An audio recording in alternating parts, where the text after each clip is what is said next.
Di paruh akhir kelas Kompas Nasional, informasi selanjutnya dari kasus dugaan korupsi perlengkapan rumah jabatan anggota DPR tahun anggaran 2020.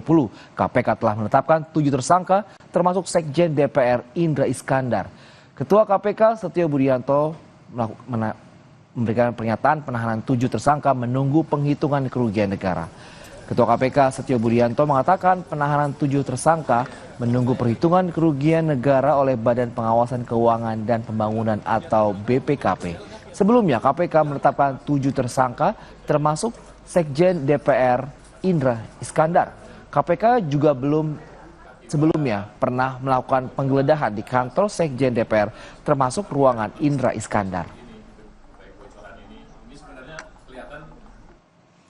Lewat keterangan tertulisnya kepada wartawan, Setio Budianto mengatakan tersangka belum ditahan, masih menunggu perhitungan kerugian keuangan negara oleh BPKP.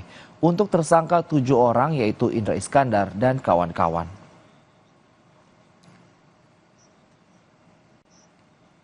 Ke informasi lainnya, tim Kementerian Hukum sudah tiba di Roma, Italia, menggelar rapat koordinasi jelang pengambilan sumpah WNI untuk 3 calon pemain timnas, Emil Audero, Dan James, dan Joy Pelupesi. Tim Kementerian Hukum bersama dengan staf Kedutaan Besar Italia sudah tiba di Roma.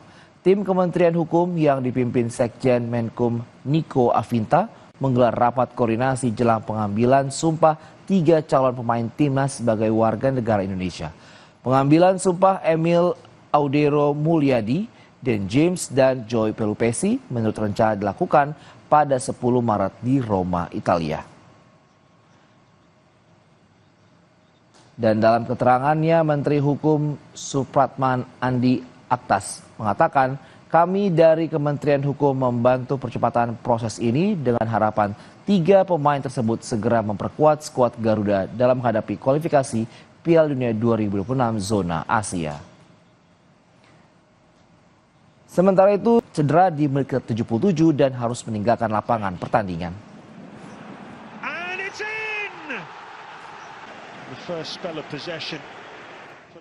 Demikian kilas Kompas, tetap saksikan Kompas TV, independen terpercaya untuk mengetahui informasi terbaru lainnya. Saya Andri Sinaga. Terima kasih, selamat berakhir pekan.